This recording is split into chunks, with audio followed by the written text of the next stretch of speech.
¿Qué pasa? ¿Te avergüenzas de tu marido pobre y por eso lo ocultas?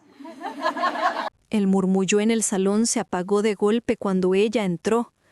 Todos habían esperado aquel reencuentro durante años, y aunque el paso del tiempo había dejado huellas en cada rostro, en ella parecía haberse detenido. Su cabello, ahora teñido de un castaño reluciente, caía en ondas perfectas sobre sus hombros. Su vestido rojo resaltaba en medio de la penumbra del restaurante donde se celebraba la reunión de exalumnos. Sonreía con la misma seguridad que 20, 30 años atrás. Y entonces ocurrió. Su mirada se cruzó con la mía. Fue un instante breve, pero suficiente para que el pasado entero regresara como una ola violenta. «Mírenla», susurró alguien a mi lado. «Siempre tan elegante, ¿verdad?». Yo bajé la vista hacia mi propia ropa. Una blusa sencilla, zapatos gastados, el cabello recogido sin mucho esmero. Había venido con la ilusión de reencontrarme con viejos compañeros, de revivir recuerdos agradables. Pero bastó un segundo para recordar lo que había intentado olvidar. Yo nunca había sido parte de aquel mundo. Los saludos comenzaron entre risas, abrazos y comentarios sobre los años pasados. Algunos hablaban de negocios prósperos, otros de viajes al extranjero, de hijos en universidades prestigiosas. ¿Y yo? Yo permanecía en silencio, escuchando, sintiéndome cada vez más pequeña. Hasta que ella, Laura, se acercó con su séquito de amigas. La misma Laura que en la adolescencia había sido reina indiscutida del grupo, bella, popular, cruel. La que se divertía inventando apodos para mí, la que me ridiculizaba en los pasillos por mi aspecto descuidado. «¡Pero miren quién vino!», exclamó en voz alta, con una sonrisa fingidamente amable. «Si es nuestra querida... ¿Cómo te llamaban?». «¡Ah, sí! La invisible». Las risas estallaron alrededor. Mi rostro ardió, mis manos temblaron. El eco de aquella palabra me devolvió a los 16 años, cuando cada día era una batalla para sobrevivir a las burlas. «Pensé que no vendrías», añadió Laura con tono sarcástico. «Ya sabes, estas reuniones son para recordar lo bueno, no para...». Hizo una pausa dramática, evaluando mi aspecto de pies a cabeza. «Traer fantasmas del pasado». El golpe fue certero. Algunos rieron incómodos, otros desviaron la mirada. Nadie salió en mi defensa. Intenté mantener la calma, sonreír tímidamente, fingir que no me afectaba, pero por dentro sentía la misma punzada de impotencia de la juventud. ¿Por qué, después de tantos años, aún podía hacerme sentir así? ¿Por qué su voz seguía teniendo el poder de reducirme a la nada? Busqué refugio en un rincón del salón, lejos de las miradas. Allí escuchaba las conversaciones mezcladas con música ligera, y mientras observaba a todos reunidos en grupos, compartiendo anécdotas, pensé que quizá había sido un error asistir. Pero justo en ese instante ocurrió algo que cambiaría el rumbo de la noche. La puerta del salón se abrió de nuevo y un hombre alto, de porte distinguido, ingresó con paso seguro. Vestía un traje oscuro perfectamente ajustado, y su sola presencia impuso silencio. Algunos lo reconocieron de inmediato. Era Martín, mi esposo. Laura, al verlo, enmudeció. Y yo, que hasta entonces me había sentido insignificante, supe que la balanza estaba a punto de inclinarse. El murmullo recorrió la sala. «¿Ese no es?», preguntó alguien incrédulo. «Sí, lo vi en la revista empresarial. Es director de una compañía enorme». Las miradas se clavaron en mí. Yo, la mujer a la que habían despreciado minutos antes por mi aspecto, era la esposa de aquel hombre que irradiaba poder. Laura tragó saliva, intentando recuperar el control. «Vaya, parece que los años sí cambian algunas cosas», murmuró con una sonrisa tensa. Pero en sus ojos vi lo que nunca había visto antes: miedo. Lo que ninguno de ellos sospechaba era que esa noche no terminaría con simples recuerdos o bromas pesadas. Esa noche, las máscaras caerían, las verdades ocultas saldrían a la luz, y aquellos que habían reído a costa mía descubrirían que el destino siempre tiene preparada una sorpresa.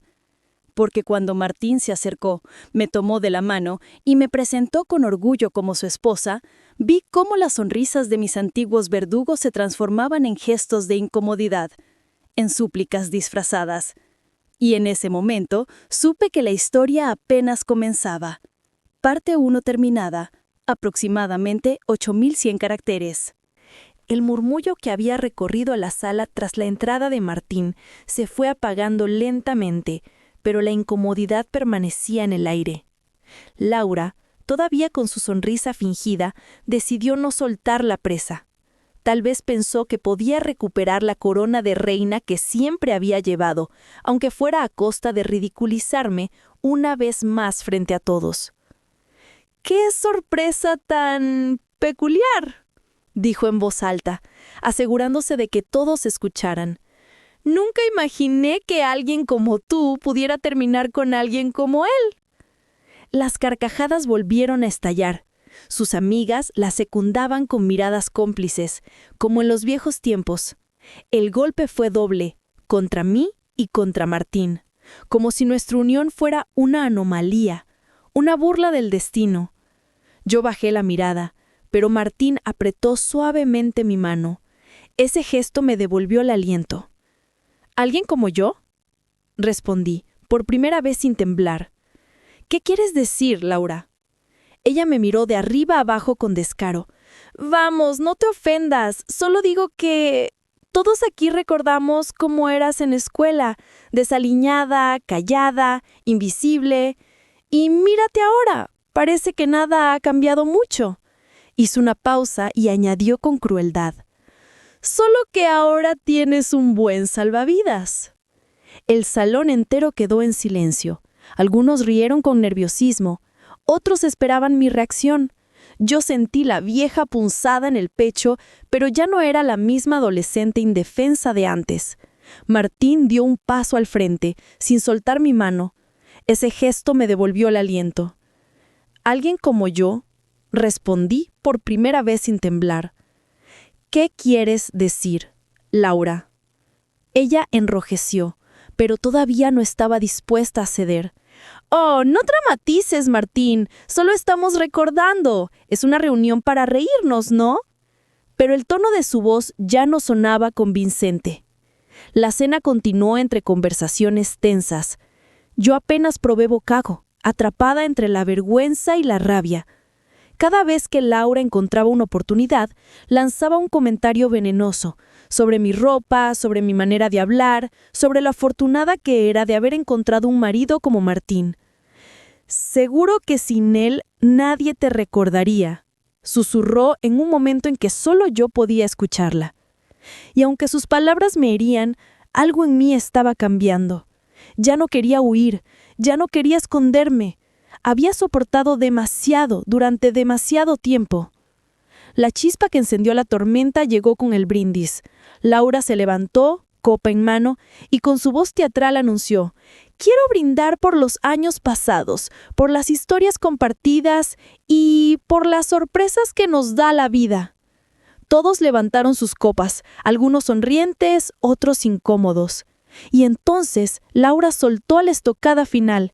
¿Quién diría que nuestra antigua fantasma terminaría siendo la esposa de un gran empresario? Supongo que hasta la Cenicienta necesita un príncipe para que la saquen del polvo, ¿no?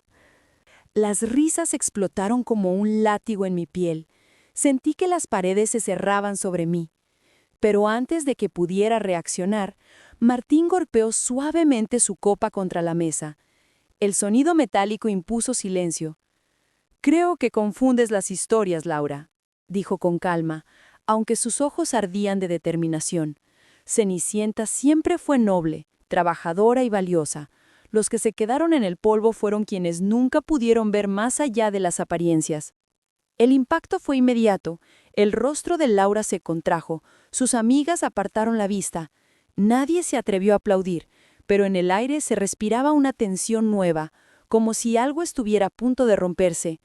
Yo miré a Martín, con lágrimas contenidas.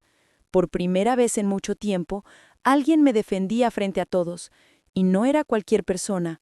Era el hombre que me había elegido como compañera de vida, que veía en mí lo que nadie más había visto jamás. Laura intentó sonreír, pero sus labios temblaban. «No hay necesidad de ponerse tan serios», balbuceó. «Solo era una broma».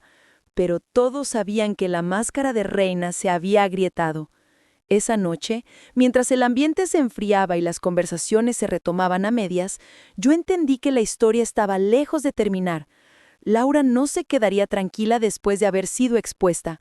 Su orgullo herido buscaría venganza, y yo tendría que enfrentar no solo a la mujer que me había perseguido en la juventud, sino también a la que ahora veía en mí una amenaza a su corona. Y aunque el miedo seguía dentro de mí, algo nuevo comenzaba a crecer. La certeza de que ya no estaba sola, de que por fin había llegado el momento de alzar la voz. La reunión de exalumnos continuaba con un aire extraño.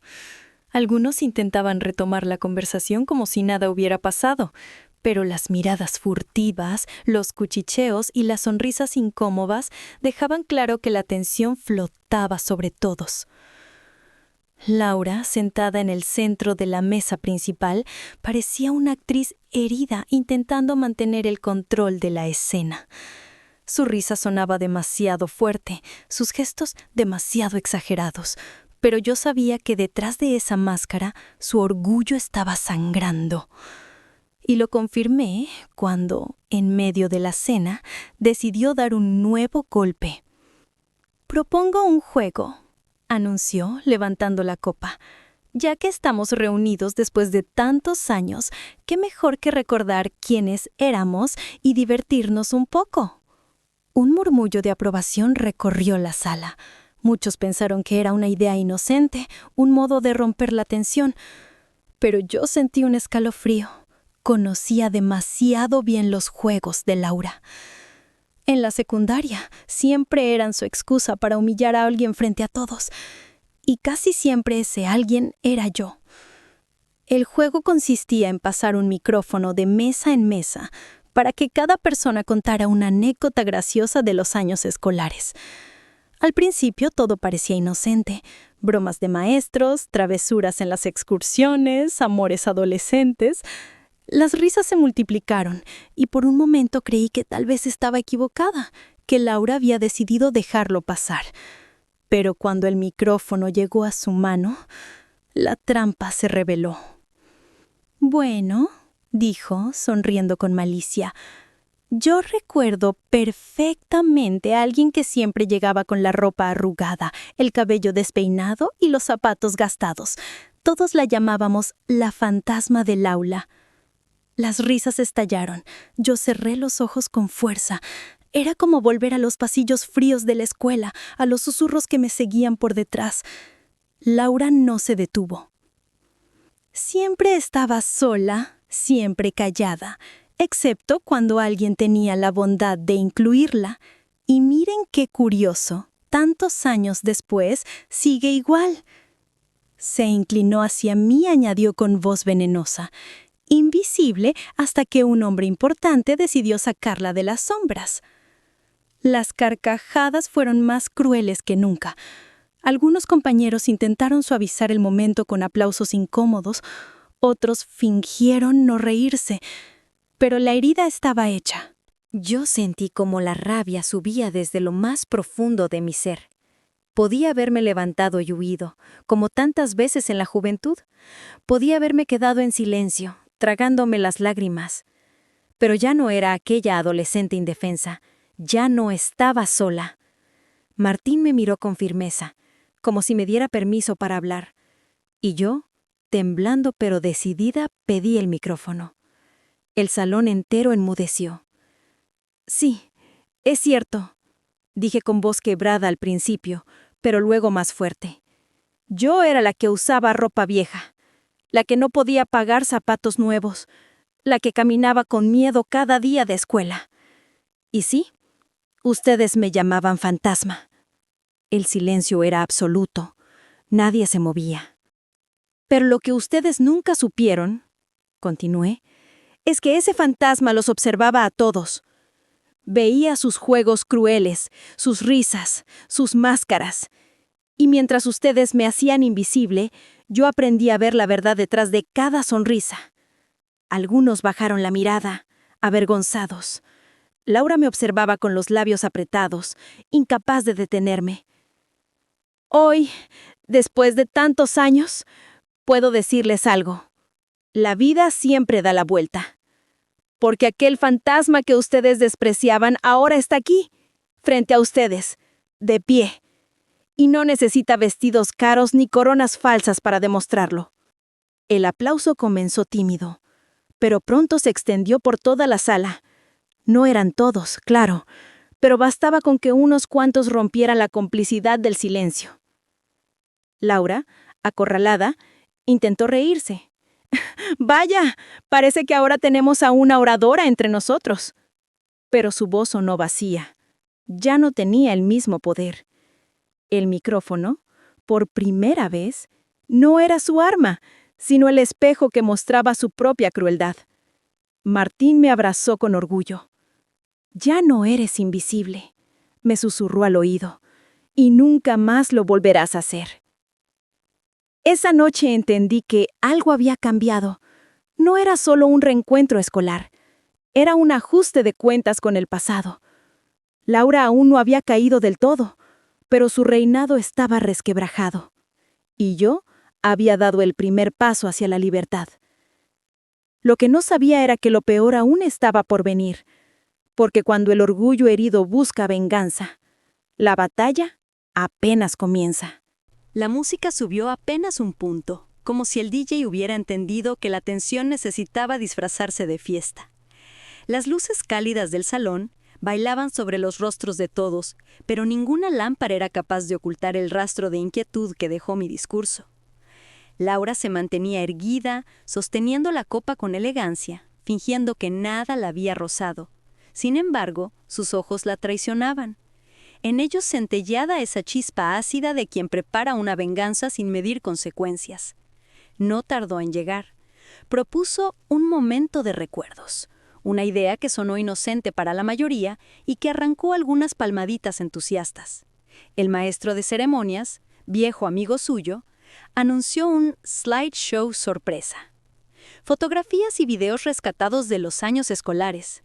Para reírnos todos juntos, dijo, y el salón celebró la idea con un murmullo complaciente. Yo sentí un nudo en el estómago. Conocía demasiado bien el tipo de humor que a Laura le gustaba cultivar, el que se alimenta de las debilidades ajenas. La pantalla gigante desplegó los primeros recuerdos, excursiones de fin de curso, partidos de básquetbol, el festival de danza. Risas, exclamaciones, dedos señalando rostros más delgados, cabellos perdidos, miradas que ya no existen.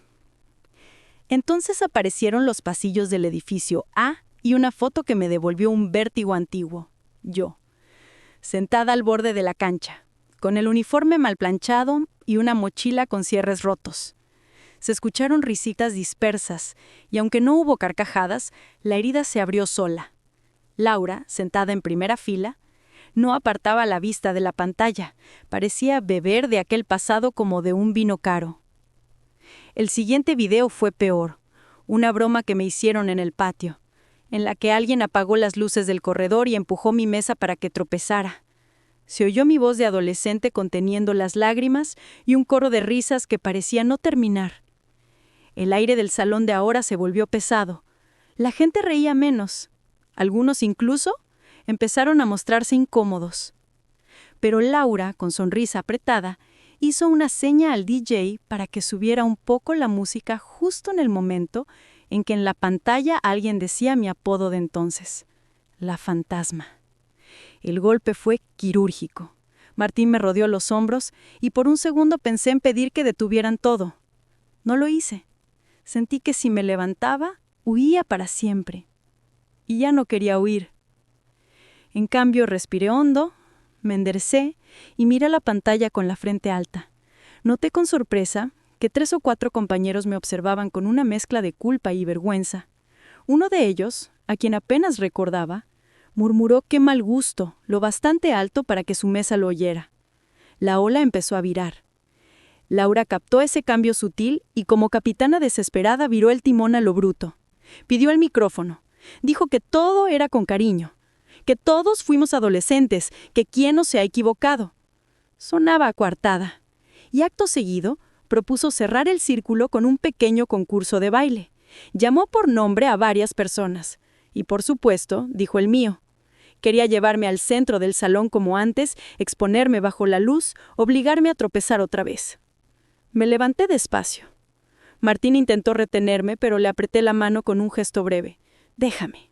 No vine a esconderme. En el centro, la música de moda de nuestro último año empezó a retumbar. Laura se movió con soltura ensayada, rodeada por el semicírculo de su corte. Yo marqué apenas el ritmo, con una timidez que no era impostura. No soy buena bailarina y no me interesa hacerlo. Ella, al verme, sonrió con el brillo de quien se cree triunfadora. Aprovechó para acercarse y susurrarme al oído. A fin de cuentas, nada cambia. Entonces cometió un error. Quiso empujarme con la cadera. Ese empujón que de adolescentes me hubiera hecho trastabillar. No contaba con que yo ya no era aquella chica. Apenas la toqué con el antebrazo, firme, para sostener mi espacio. No fue una agresión, solo un límite.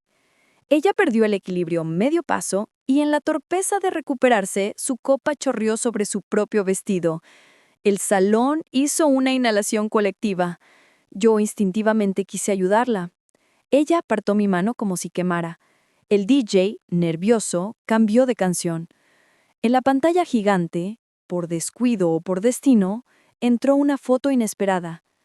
Laura, en la ceremonia de graduación, con el trofeo de liderazgo en las manos. Y detrás, en segundo plano, una profesora de rostro severo que yo recordaba demasiado bien, Miss Ortega. Su sombra era la de un juicio que nunca se dijo en voz alta. Hubo un aleteo en mi memoria. Ese año, semanas antes de la graduación, corrían rumores de un examen filtrado, de respuestas copiadas, de favoritismos. Nadie dijo nombres, y nada se probó. La imagen de Miss Ortega en la foto, sin embargo, cayó como una piedra en un estanque. Los círculos se abrieron en las miradas, algunos cuchichean, otros callan. Laura notó el cambio y pidió cortar el slideshow. Tarde. Un compañero, el mismo que antes había dicho, «qué mal gusto», pidió el micrófono.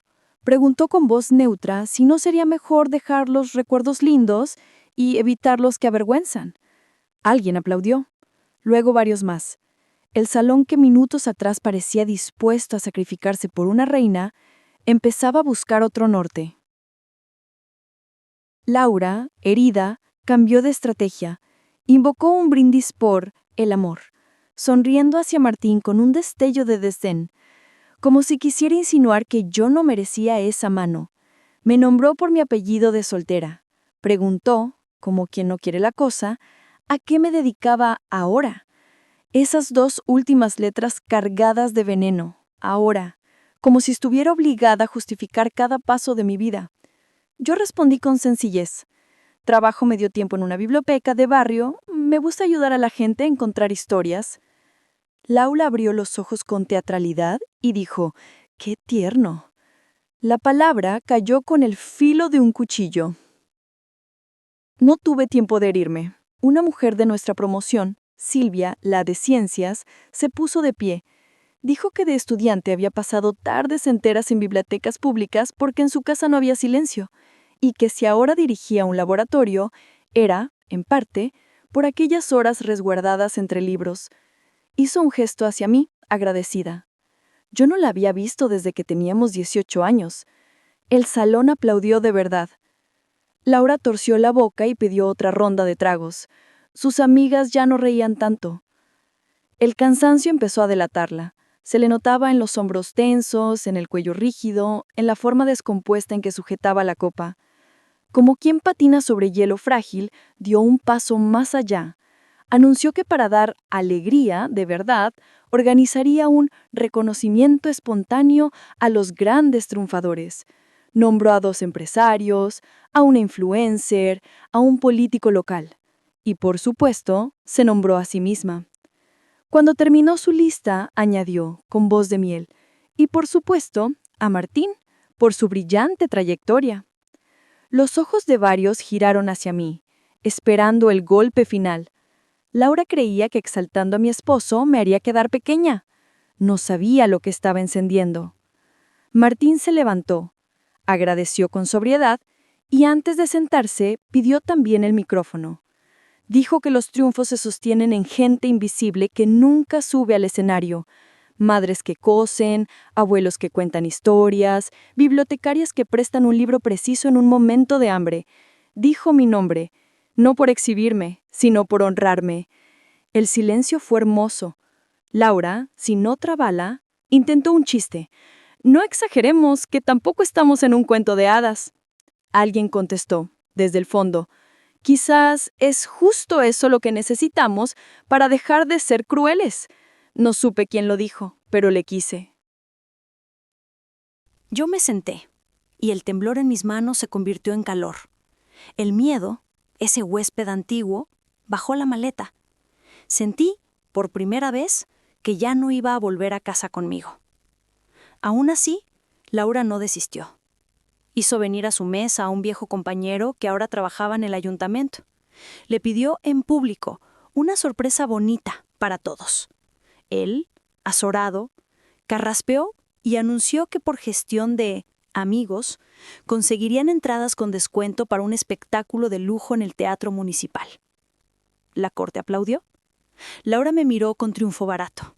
¿Ves? Así se hacen las cosas. Y entonces, como si el destino hubiese esperado ese gesto exactamente, entró al salón el administrador del local con paso rápido y una carpeta en la mano. Se acercó a la mesa de Laura y, con voz baja pero audible, preguntó por el responsable financiero del evento. Las palabras «saldo pendiente» flotaron como mosquitos de verano. Laura intentó resolverlo con una sonrisa. Dijo que todo está cubierto, que hubo un malentendido. El profesional mostró la hoja. El depósito final no había llegado. La música bajó sola. Varias miradas se clavaron en ella.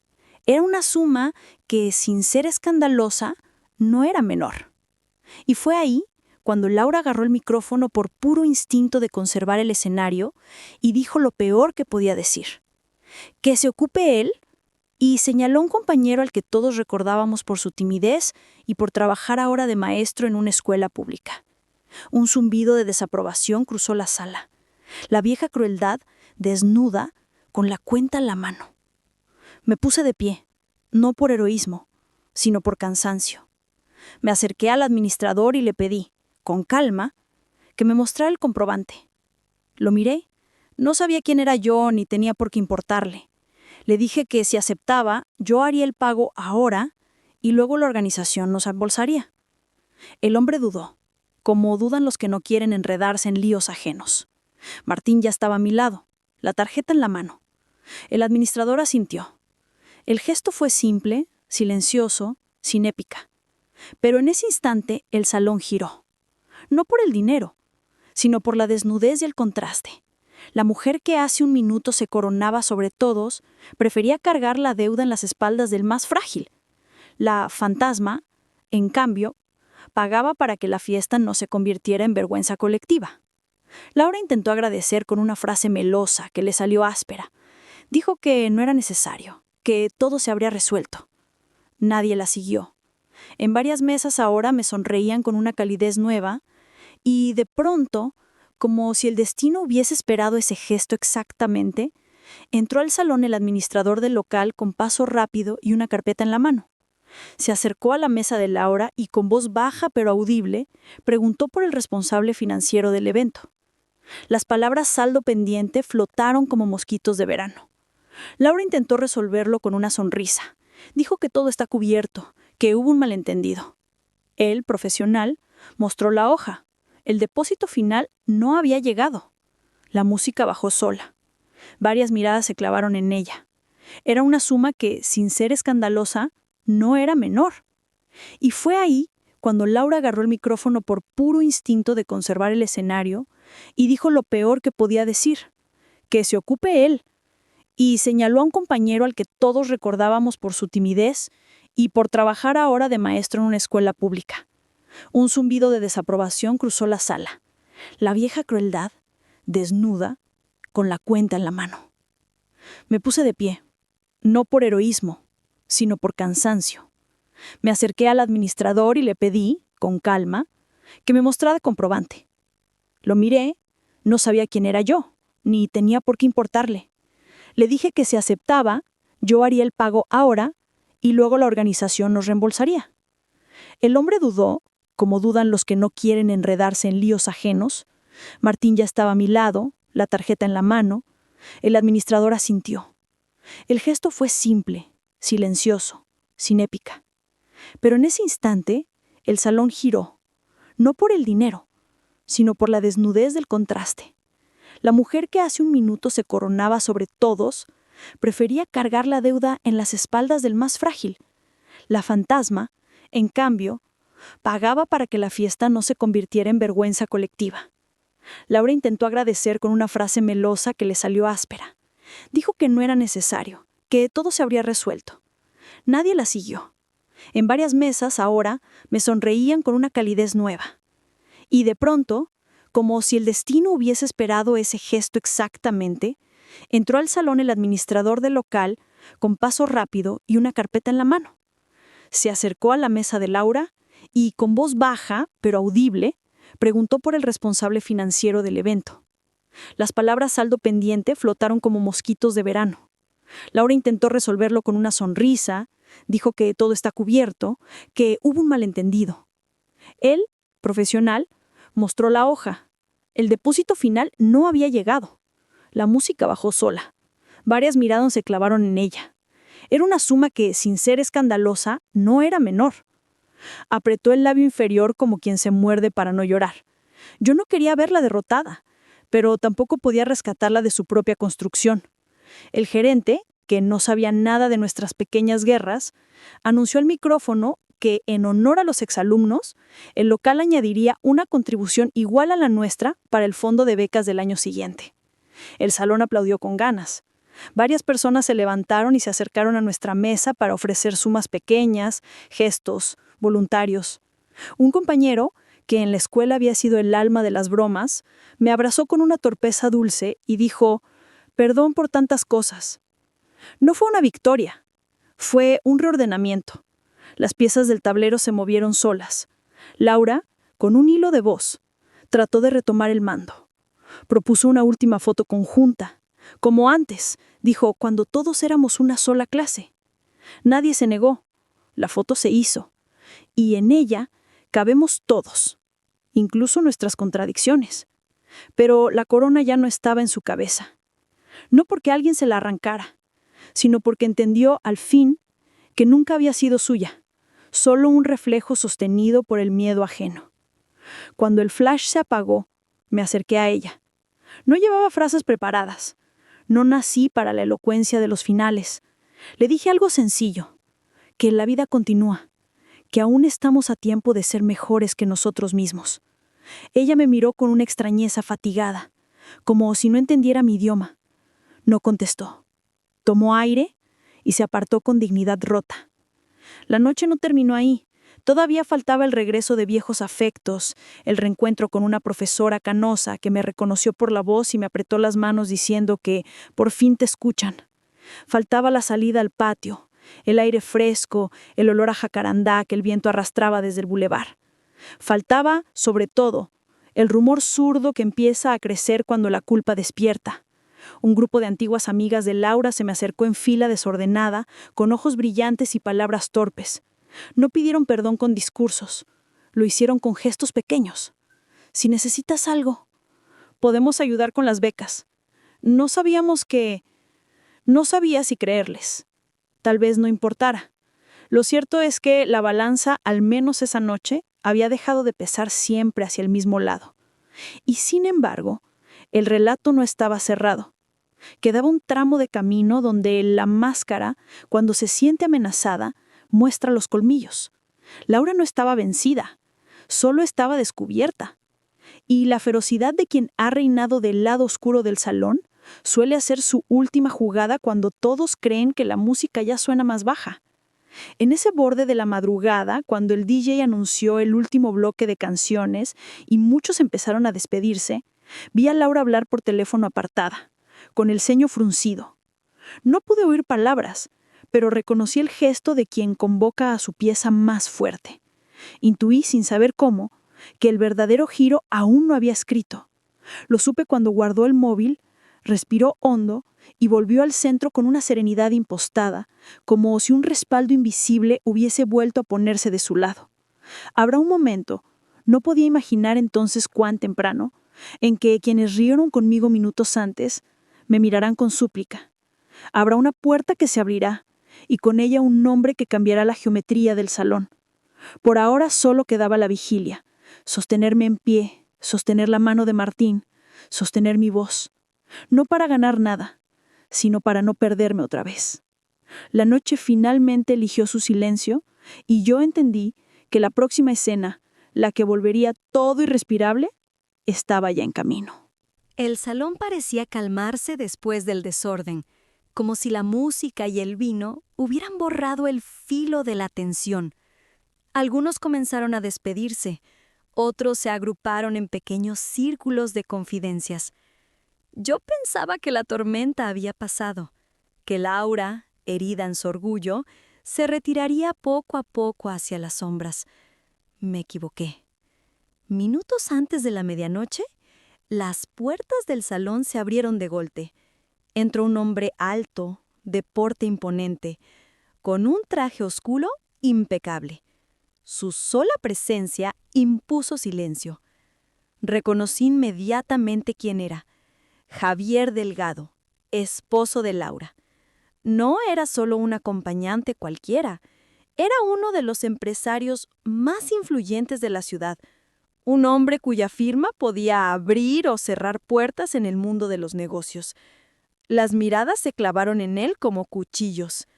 Algunos lo saludaron con reverencia, otros murmuraron incrédulos. El murmullo se transformó en un susurro reverente. «Es el presidente del consorcio, el que salió en la portada de la revista económica». Y en medio de aquel murmullo, Laura sonrió. Su sonrisa era la de alguien que tras tambalearse encuentra de nuevo el cetro. «Queridos compañeros», dijo Laura con voz triunfante, «quiero presentarles a mi esposo. Él vino a saludar a esta maravillosa clase que tanto me dio». El aplauso fue tímido, pero obediente. Yo sentí un nudo en la garganta. Sabía lo que Laura estaba haciendo. Estaba sacando su carta más poderosa, convencida de que la presencia de su marido bastaría para anular cualquier cuestionamiento, para devolverle la corona que comenzaba a perder. Martín apretó mi mano bajo la mesa. No necesitó palabras. En su gesto había una certeza. No estábamos solos. Y aunque el peso del poder de Javier caía sobre mí como una losa, también sabía que la verdad siempre encuentra una rendija para salir. Laura, entusiasmada, tomó el micrófono de nuevo. «Y ya que mi esposo está aquí», anunció, «¿qué les parece si hacemos un pequeño reconocimiento a quienes realmente han sabido triunfar en la vida?» El silencio fue incómodo. Varios se removieron en sus asientos. Yo supe al instante hacia dónde iba todo. Laura quería un espectáculo final, una escena donde ella y su marido aparecieran como los grandes vencedores, mientras yo quedaba relegada a la sombra. «Por ejemplo», continuó ella, «mi esposo ha llevado a nuestra familia a la cima del éxito, y yo, con orgullo, he sabido estar a su altura. Eso, queridos compañeros, es lo que significa ser perseverante». Las palabras estaban cargadas de veneno. No hablaba de perseverancia, hablaba de poder, no hablaba de esfuerzo, hablaba de dominio. De pronto, un compañero levantó la mano. Era Andrés, el mismo que antes había criticado las bromas pesadas. «Con todo respeto», dijo, mirando al matrimonio con cautela. Creo que perseverancia también significa otra cosa. Significa no rendirse aunque todos te den la espalda. Significa levantarse después de cada caída. Y algunos aquí lo han demostrado más que nadie. Su mirada se deslizó hacia mí. El silencio se hizo más profundo. Laura soltó una risa forzada. «Oh, vamos, Andrés. Nadie niega que algunos hicieron lo que pudieron, pero no comparemos historias menores con logros verdaderos». El veneno volvió a fluir, esta vez directo, sin disfraces. Yo respiré hondo, sintiendo la rabia crecer. Martín se levantó entonces. Su voz serena pero firme atravesó la sala. «Creo que confundes logros con apariencias, Laura, porque los logros verdaderos no siempre están en las portadas de revistas, sino en la vida que se construye día a día con esfuerzo silencioso y dignidad». Un murmullo aprobador recorrió la sala. Laura palideció. Javier frunció el ceño sorprendido de que alguien se atreviera a contradecir a su esposa. La tensión era insoportable. Laura, desesperada, buscó la estocada final. «Entonces dime, ¿qué logro tiene tu esposa?», preguntó con ironía. «¿Qué hazaña ha hecho nuestra fantasma para merecer tanto respeto?». El golpe fue directo. Todas las miradas se clavaron en mí. El salón entero contenía la respiración. Y yo, con el corazón latiendo como un tambor, supe que había llegado el momento de dejar de ser invisible para siempre. Lo que nadie sabía, ni Laura, ni Javier, ni el resto, era que yo también guardaba un secreto. Algo que de revelarse cambiaría completamente el rumbo de aquella noche, porque la caída de la reina aún no había terminado. Lo peor estaba por comenzar. El salón estaba en silencio absoluto. Todos esperaban mi respuesta, mientras la pregunta de Laura seguía flotando como una daga. ¿Qué hazaña ha hecho tu esposa para merecer respeto? Martín me miró con orgullo, pero no intervino. Sabía que era mi momento. El corazón me golpeaba en el pecho, las manos me sudaban, pero una calma extraña empezó a crecer en mi interior. Era el mismo escenario de siempre. Yo, bajo la luz, frente a las risas, solo que esta vez no iba a callar. ¿Qué logro tengo?, repetí, dejando que la pregunta resonara. Miré a cada rostro, uno por uno. El mismo que ustedes nunca quisieron ver cuando éramos jóvenes, sobrevivir a las burlas, soportar la humillación, y aún así no convertirme en lo que ustedes fueron. Un murmullo se extendió por la sala. Laura abrió la boca para replicar, pero levanté la mano y continué. Muchos aquí crecieron creyendo que éxito es tener dinero, trajes caros o aparecer en una revista. Pero el verdadero éxito está en no olvidar quién eres. Y yo, aunque ustedes intentaron borrarme, nunca dejé de ser yo. Las palabras parecían encender algo en varias mesas. Vi a Silvia, la científica, asentir con lágrimas en los ojos. Vi a Andrés apretar los labios con aprobación. Laura, enrojecida, se inclinó hacia el micrófono. Bonito discurso, pero vacío. Eso no es un logro. Y entonces ocurrió. Martín se puso de pie con serenidad y sacó un sobre de su chaqueta. Lo colocó sobre la mesa principal, justo frente a Javier. Si hablamos de logros, dijo, quizá deberían ver esto. El auditorio contuvo la respiración. Javier tomó el sobre con gesto desconfiado, lo abrió y sacó varias hojas. Sus ojos se estrecharon mientras leía. Laura, nerviosa, intentó quitárselas, pero él apartó su mano. «¿Qué es esto?», preguntó Javier con voz dura. «Son los documentos de la Fundación Educativa, el programa de becas que apoyamos el año pasado, en el que tu esposa aparecía como principal gestora». Laura sonrió con alivio, creyendo que era un halago. «Exacto, cariño, todo fue gracias a mis contactos». «No mientas, Laura», interrumpí, ahora con la voz firme. «Tú no gestionaste nada.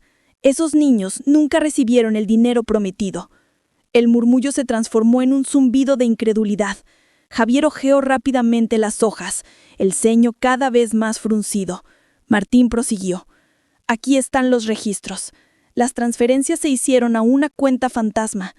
¿Y sabes a nombre de quién estaba? Se inclinó, mirando directamente a Laura. Al tuyo. ¡Eso es mentira!, gritó al fin, tambaleándose. ¡Es un montaje! ¡Ellos inventaron todo para destruirme! Pero Javier no la miraba a ella. Me miraba a mí, luego a los documentos, luego a Martín. La duda estaba sembrada. Yo di un paso adelante. Cuando era niña, ustedes me llamaban fantasma, invisible, inútil. Pero mientras ustedes reían, yo aprendí a observar. Y aprendí que los secretos, tarde o temprano, siempre salen a la luz. Mis palabras atravesaron la sala como un eco. Algunos ya no podían ocultar su repulsión hacia Laura, otros la miraban con decepción, como si un ídolo se derrumbara frente a sus ojos. Laura, desesperada, buscó apoyo en su esposo. «Javier, diles algo. Diles que no es cierto». Él, con el rostro pétreo, solo respondió: «Si no es cierto, lo demostraremos, ahora mismo». El ambiente se volvió irrespirable. Varios sacaron sus teléfonos, algunos comenzaron a murmurar entre sí. Laura, histérica, trataba de hablar más alto que todos. «No saben lo que dicen. Esto es un ataque contra mí, contra nuestra familia». Pero ya nadie la escuchaba. El poder de su voz se había roto. El eco que siempre la sostenía, las risas, la complicidad, el miedo ajeno, había desaparecido. Yo me senté lentamente con las piernas temblorosas. Sentí la mano de Martín sobre la mía. No era triunfo, no era venganza. Era la certeza de que la verdad al fin había empezado a hablar. Laura todavía no estaba derrotada. Lo veía en sus ojos, en la manera en que apretaba los puños. Su orgullo no le permitiría rendirse tan fácil.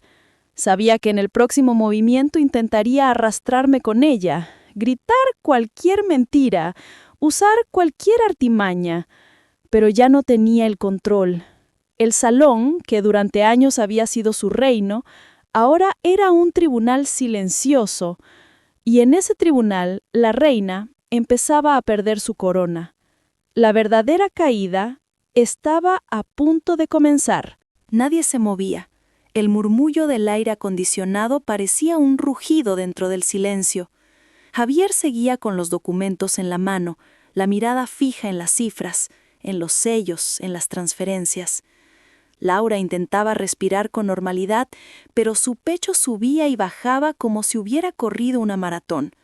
El DJ, confundido, dejó que una canción suave quedara flotando a un volumen ridículo, y luego la cortó por completo. Quedamos todos, por primera vez en toda la noche, sin banda sonora, solo el peso de las palabras. «Los registros bancarios no mienten», dijo Martín con calma. «Si hay una explicación, será bienvenida, pero tiene que ser verificable, aquí y ahora». Javier levantó la vista, atravesando a su esposa con una pregunta que temblaba sin pronunciarse. Laura trató de sostenerle la mirada, pero no pudo. Buscó primero el suelo, después una cara amiga, y, al no hallar refugio, escogió el viejo recurso, el ataque. «Esto es una emboscada», soltó. «Llevan toda la noche buscando arruinarme. Siempre la misma envidia, la misma obsesión. No lo permitiré». Andrés dio un paso al frente y le pidió al micrófono. Su voz no fue heroica, solo limpia. «Nadie busca arruinarte, Laura. Solo estamos cansados de reírnos de lo que no tiene gracia. Si hay otra versión, dilo, pero deja de llamar envidia lo que es sencillamente verdad».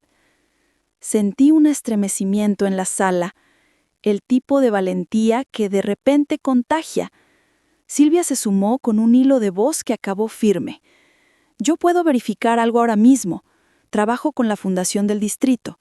Si esas becas se prometieron, hubo una carta de intención. Si esas cartas existen, alguien las firmó». Sacó el móvil. «Denme 5 minutos». Javier asintió con un gesto seco. Ya no estaba del lado en nadie, estaba del lado de los hechos. Laura, en cambio, apretó los dientes. «Llama a quien quieras», dijo.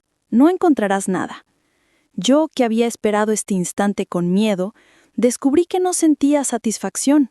Lo que me movía no era ver caer a nadie. era por fin dejar de caer yo. Pasaron menos de 3 minutos. Silvia alzó el teléfono para que todos viéramos la pantalla. En el altavoz, una administradora de la fundación, sorprendida de atender una llamada a esas horas, confirmó lo esencial. Sí hubo un convenio anunciado en prensa local, sí aparecía Laura como embajadora honoraria, no, el dinero nunca llegó. Se abrió un expediente interno antes de fin de año, quedó congelado por falta de documentación. ¿Falta de documentación?, repitió Javier, incrédulo. La voz del otro lado explicó con lentitud. Sin depósitos reales y con facturas sin receptor válido, no pudieron avanzar. Silvia colgó. Nadie aplaudió. No había victoria en eso, solo náusea.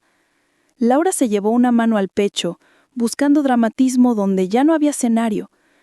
Seguro fue un error del banco o de... Su voz se quebró. No me mires así, Javier. Sabes que yo no haría... Lo que sé, la cortó él, áspero, es que en mi mesa hay documentos que te comprometen y necesito respuestas que no sean teatro. Fue como si le hubieran arrancado la alfombra. Laura se tambaleó. Sus amigas, las de la primera fila, no supieron si acercarse o hacerse pequeñas. Una de ellas, con la que había reído tanto durante el juego, cruzó la mirada conmigo y en lugar de pedir ayuda para Laura, me dijo, casi en susurro, «Lo siento». No esperaba esa palabra. Me cayó dentro como una piedra en un vaso de agua. Abrió ondas, no borró nada, pero cambió la quietud. Javier cerró el sobre con dedos que ya no temblaban. Volvió a hablar, esta vez como quien dicta una orden que no tiene regreso. Mañana a primera hora pediré una auditoría. Si hay culpables, responderán, y si hay inocentes, quedará claro. Laura quiso agarrar su brazo. Él se apartó con una brusquedad que no fue violenta, fue definitiva. No aquí, dijo. No ahora. Quise sentarme, pasar desapercibida, pero entonces sucedió el giro que la noche me debía. Varias personas, las mismas que al principio habían reído con las bromas, los mismos que habían callado cuando me llamaron fantasma, empezaron a acercarse a nuestra mesa. No venían con chistes ni con excusas, venían con un ruego en la cara. La primera fue una mujer que de adolescentes había sido la sombra de Laura.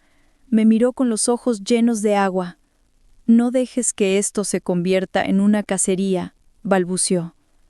«Si tú pides que paren, pararán. Si le dices a tu esposo que no empuje, él no empujará. Por favor». Me dejó el peso en las manos y se apartó. Otro, el bromista de siempre, se rascó la nuca con torpeza. «Yo fui cruel», admitió. «No tengo excusa.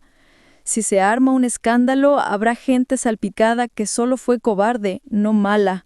No sé si me explico». Me sostuvo la mirada. «Ayúdanos a no convertir esto en una carnicería».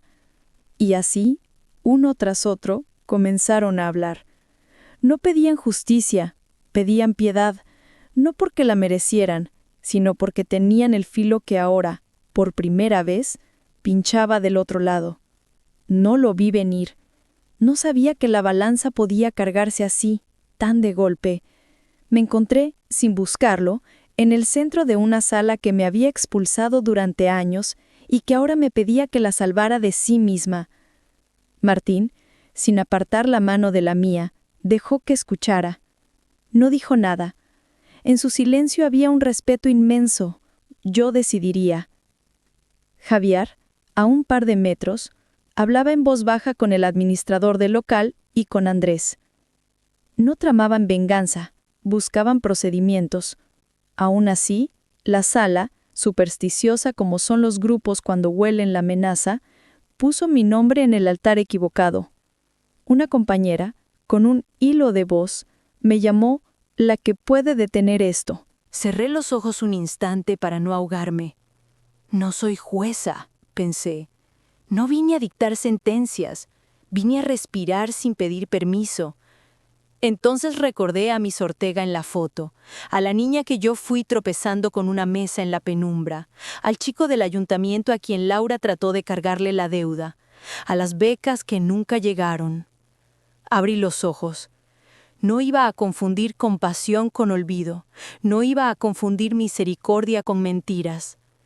Nadie va a convertir esto en un linchamiento, dije, alzando la voz lo suficiente. Pero la verdad no se negocia. Las palabras no fueron grandilocuentes, pero se hicieron sitio. Vi como algunos asentían con un alivio raro, como si hubieran encontrado suelo firme bajo los pies. Otros, en cambio, palidecieron. Todavía esperaban un milagro que borrara los papeles. Me acerqué a Javier. No iba a hablar por encima de su esposa, pero tampoco iba a dejar que esto se diluyera en susurros. Yo no soy parte de tus empresas, le dije, ni de tus auditorías, ni de tus códigos internos, pero soy parte de esto que pasó aquí, y te pido dos cosas: que todo se investigue sin humillar a nadie, y que si hay dinero faltante, se devuelva a los chicos, sin cámaras, sin notas de prensa, a tiempo. Javier me sostuvo la mirada, no vio arrogancia, vio un límite. Asintió una sola vez. Hecho. Martín, entonces, habló por primera vez desde que el silencio nos había tomado. Nosotros aportaremos el doble de la suma pendiente para que el programa no se detenga, anunció. Y pediremos, por escrito, que se forme un comité de seguimiento independiente. Si alguien aquí quiere sumarse, mejor. Silvia, con los ojos encendidos, levantó la mano. Andrés también. Dos más se ofrecieron casi a la vez. En la mesa de Laura, nadie se movió. «Esto es ridículo», masculló ella. «No pueden juzgarme en mi reunión». «No es tu reunión», respondió sin dureza el administrador del local. «Es la reunión de todos». Laura apretó los labios. La máscara ya no le servía. El maquillaje perfecto no podía cubrir el temblor. Se sentó por fin como quien acepta una silla que siempre estuvo allí, pero había evitado. Y de repente, como si el salón necesitara aire, el DJ puso un bolero viejo. La música no estaba a la altura del drama, y quizás por eso resultó adecuada. Varios aprovecharon para salir al patio. Yo también. Necesitaba el cielo. El aire nocturno me golpeó con su frescura. El olor a jacaranda era más franco afuera, mezclado con el de la lluvia que no caería. Escuché pasos detrás. Dos antiguas compañeras se acercaron con torpeza. Una habló por las dos. Si decides no perdonarnos, lo entenderé. Lo merecemos. Pero si te queda un centímetro de bondad para nosotras, no lo gastes en borrarnos. Te juro que no volveremos a ser así. No supe qué decir. No me salen los sermones. Solo pude decir la única frase que sentía verdadera. No quiero borrar a nadie. Quiero que no vuelvan a borrar a nadie más. Lloró en silencio, como lloran los adultos cuando no quieren hacer ruido. La abracé con pudor. No éramos amigas. Esa noche estábamos desnudas. Regresamos al salón cuando el bolero se apagaba. Javier ya no tenía los documentos en la mano, estaban guardados. Silvia organizaba, con una eficiencia luminosa, una lista de voluntarios para el comité. Andrés hablaba con el chico del ayuntamiento, le pedía disculpas por lo de antes. Martín me miró como si me hubiera visto de nuevo por primera vez. En su mirada no había orgullo, había gratitud. Y entonces sucedió algo pequeño y enorme. Laura se levantó despacio y caminó hacia mí. La sala contuvo el aliento, esperando veneno. No lo hubo. Se detuvo a 1 metro, ni más cerca ni más lejos, y habló tan bajo que tuve que afinar el oído. «No te voy a pedir perdón», dijo. «No sabría hacerlo sin mentir, pero…» tragó saliva. «No me pises cuando me caiga». No era una súplica elegante, era el gesto de alguien que sin saber construir, al menos intuye que debe dejar de destruir. No le respondí con un discurso, solo asentí. No se lo prometí. No hizo falta. El final de la noche llegó sin fanfarria. Hubo abrazos raros, teléfonos intercambiados, promesas de café que quizá no se cumplirán. El administrador nos agradeció en voz baja por evitar un desastre mayor. El gerente del grupo de salones habló 2 minutos con Javier. No escuché qué dijeron. La música subió un poco para empujar a los indecisos a la salida. Al cruzar la puerta alguien me detuvo del brazo. Era el muchacho de la mesa tímida, al que Laura quiso cargarle la deuda. «Gracias», susurró, «por no dejar que me pasaran por encima otra vez». «Nos sostuvimos entre todos», le respondí. «Así se hace». En el estacionamiento, antes de subir al coche, vi a un grupo de los populares de entonces acercarse a Martín. No venían con chistes, venían con manos juntas, literalmente. Le pedían, sin rodeos, que no hiciera de esto un escándalo público, que si tenía influencia, la usara para encauzar, no para arrasar. Me miraron a mí por encima de su hombro, como quien busca al juez verdadero. No era una escena bonita, era humana. Martín fue claro. No habría filtraciones, no habría periódicos, habría procesos, cuentas claras y, sobre todo, restitución para los chicos. La palabra restitución se quedó resonando como campana. Nos fuimos con el motor encendido y las ventanas a medio abrir. La ciudad nos ofrecía con su ruido amable. Yo miré mis manos, vacías por fin. No cargaban copas derramadas, ni carpetas con pruebas, ni la piedra de la vergüenza. Martín condujo sin hablar, respetando la música nueva que me nacía dentro. Al llegar a casa, antes de apagar el auto, me miró con esa sonrisa que no dice «lo hiciste bien», sino «ahí estabas». La historia no había terminado. La auditoría empezaría al amanecer. Había correos que escribir, documentos que custodiar, un comité que activar. Pero lo esencial ya estaba hecho. No era la caída de una reina lo que nos habíamos ganado. Era el fin de una corte basada en el miedo, y quizá el inicio de algo más sencillo y más difícil. Aprender, a esta edad nuestra, a no humillar. Me dormí tarde, con el perfume de jacaranda colándose por la ventana. Justo antes de caer en el sueño, pensé en la chica que fui, con zapatos gastados y voz pequeña. Había venido a un salón a reencontrar recuerdos. Me encontré a mí. Y aunque faltaba el último tramo, la resolución, la devolución, la palabra limpia, ya no temía. La súplica de los otros no me hacía poderosa, me hacía responsable, y yo estaba lista. El amanecer, con su luz oblicua, traería el cierre, y con él, la pieza final, la lección que a veces tarda décadas en pronunciarse. El amanecer llegó como una sentencia. Después de la reunión, la noticia corrió entre los grupos de WhatsApp de la generación.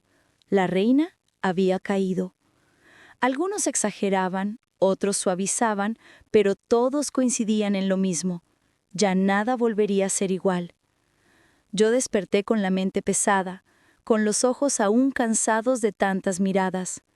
Durante horas había revivido el eco de las súplicas, los ruegos, las confesiones de culpa. No sentía victoria, solo una extraña serenidad.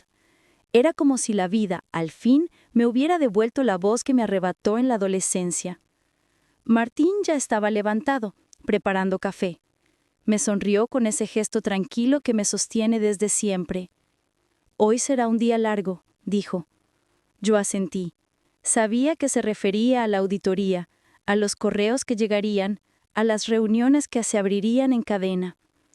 Pero también sabía que hablaba de algo más, del inicio de una nueva etapa. A media mañana, el primer golpe para Laura se hizo público. La fundación confirmó oficialmente que el dinero prometido nunca había llegado y que abrirían una investigación legal. Varios medios locales recogieron la noticia, y aunque mi nombre no aparecía en ninguna parte, yo sabía que la chispa había salido de aquella reunión. Javier, fiel a su palabra, ordenó una auditoría interna. Los documentos coincidían con los que Martín había mostrado. No había escapatoria. El prestigio que Laura había cultivado durante años se desmoronó como un castillo de arena. En los pasillos de la empresa, donde ella solía caminar con paso firme, ahora se escuchaban murmullos de desconfianza. Sus amigas de siempre comenzaron a alejarse. Las que un día reían con ella, ahora preferían no contestar sus llamadas. La corona se le había caído, y nadie se agachaba para devolvérsela. Yo, en cambio, comencé a recibir mensajes inesperados. Antiguos compañeros me escribían para disculparse, para agradecer, para confesar que nunca imaginaron cuánto me habían herido. Algunos eran sinceros, otros tal vez no, pero cada palabra me recordaba lo mismo. Ya no era invisible. Silvia me invitó a visitar su laboratorio. Quería mostrarme cómo jóvenes becados trabajaban en proyectos de ciencia que cambiaban vidas. Andrés me pidió ayuda para organizar charlas en escuelas públicas sobre respeto y convivencia. El chico tímido del ayuntamiento me ofreció colaborar en programas de lectura en barrios vulnerables. De pronto, lo que comenzó como una noche de humillación se transformaba en un inicio de oportunidades. La vida me estaba devolviendo, multiplicado, lo que me había negado durante años. ¿Y Laura? Nadie volvió a verla en los encuentros de la generación. Se decía que había dejado la ciudad por un tiempo, que buscaba recomponer su matrimonio, que intentaba salvar lo que quedaba de su reputación. Algunos aseguraban que Javier no la había perdonado, otros que aún seguían juntos por pura conveniencia. Yo no la odiaba, nunca la odié.